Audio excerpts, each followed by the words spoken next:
एक गांव था देखने में सुंदर, लेकिन उसके पीछे छुपे थे ऐसे राजा जो किसी को भी कांपने पर मजबूर कर दें। उस गांव का नाम था ढोलपुर, जहां के लोग कहते थे कि आधी रात को अगर तुम्हें ढोलक की आवाज सुनाई दे तो समझ लेना कि थुंग थुंग आ गया है। थुंग थुंग कोई आम इंसान नहीं था। उसके चेहरे पर अजीब सी मुस्कान, आंखें बड़ी बड़ी जिन्हें देखकर कोई भी डर जाए, और हाथ में एक पुरानी ढोलक। रात के ठीक 2 बजे वो गांव की गलियों में घूमता और अपनी ढोलक बजाता।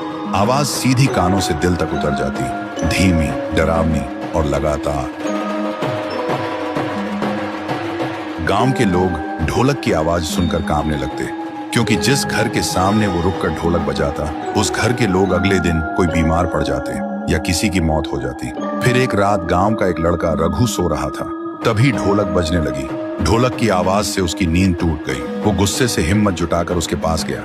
रघु ने कहा, कौन हो तुम और क्यों ढोलक बजा रहे हो? वैसे ही ढोलक बजनी बंद हो गई। थुंग थुंग धीरे धीरे मुड़ा। रघु ने देखा उसके चेहरे से सैकड़ों चीखों की आवाज निकल रही थी, लेकिन तभी फिर से ढोलक अपने आप बजने लगी। और उसके बाद से रघु को किसी ने गांव में कभी नहीं देखा। गांव में और भी डर फैल गया। कोई भी रात को 2 बजे बाहर निकलने की हिम्मत नहीं करता था। लोग दरवाजे और खिड़कियां बंद करके सोने लगे, क्योंकि ढोलक की आवाज इतनी डरावनी थी कि पूरा शरीर कांप उठता था।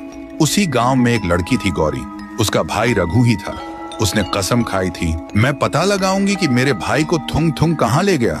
सुबह गौरी गांव के एक बुजुर्ग के पास गई और उसने पूछा, दादा, थुंग थुंग कौन है? बुजुर्ग कांपते हुए बोला, बेटी, थुंग थुंग कभी इस गांव का ढोल किया था, लेकिन 80 साल पहले एक शादी में ढोलक बजाते बजाते अचानक मर गया था। कहते हैं तब से उसकी आखिरी सांस उसी ढोलक में कैद हो गई, और तभी से वो आधी रात को ढोलक बजने लगती है। गौरी अब समझ गई थी कि वो एक भूत है, लेकिन फिर भी उसने तय किया कि वो उसी जगह जाएगी जहां वो शादी हुई थी। फिर रात के ठीक 2 बजे जब गांव में ढोलक बजनी शुरू हुई, गौरी ने हिम्मत जुटाई और उस आवाज के पीछे चलने लगी। अंधेरे में चलते चलते वो उस जगह तक पहुंच गई। वहां उसने देखा थुंग थुंग नाचते हुए बहुत जोर जोर से ढोलक बजा रहा था। गौरी ने कांपते हुए पूछा, मेरा भाई कहाँ है?